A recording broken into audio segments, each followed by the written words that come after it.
Good evening, everyone. My name is Jean Louise Finch. Actually, my name is Charlie Daly. I live next door to Mr. Roy Peter Clark, who is the best neighbor in the whole world. He told me to say that. But at least for tonight, you can call me Scout. Y'all know me as a 10-year-old girl if you read the novel To Kill a Mockingbird. Oh, by the way, in 1961, the author Miss Harper Lee won the Pulitzer Prize for fiction. Go ahead, you can clap.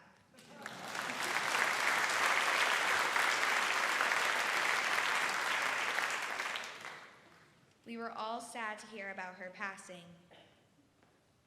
Now, something strange happened last year. Another book about me was published.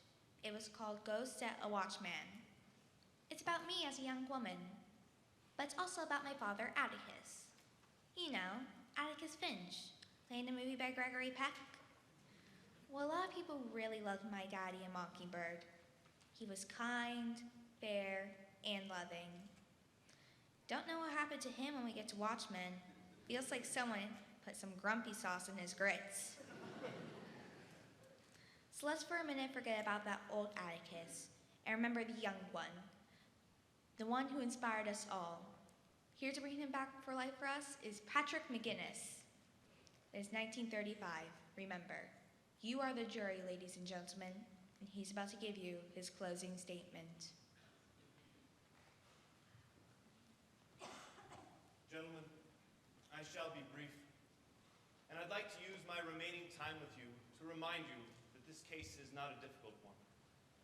It requires no minute sifting of complicated facts, but it does require you to be certain, beyond all reasonable doubt, as to the guilt of the defendant. To begin with, this case should have never come to trial. This case is as simple as black and white. And so, a humble, quiet, respectable Negro who had the unmitigated temerity to feel sorry for a white woman has had to put his word against two white people. And they've wanted you to go along with them with the cynical confidence that you would go along with their assumptions, the evil assumptions that all Negroes lie, that all Negroes are basically immoral beings, that all Negro men are not to be trusted with our women, an assumption one associates with minds of their caliber. One more thing, gentlemen, before I quit. Thomas Jefferson once said that all men are created equal. There is one way in which all men are created equal.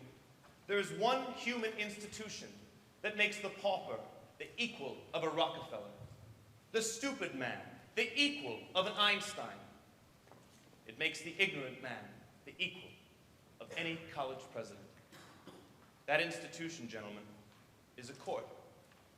Now, it can be the Supreme Court, or the humblest justice of the peace court in the land, or this court, which you honorably serve. Now, our courts have their faults, as does any human institution. But in this country, our courts are the great levelers. And in this country, all men are created equal. Now, I don't firmly hold on to the ideal that our courts are all they're supposed to be. That is no ideal to me. But they are representative of our people.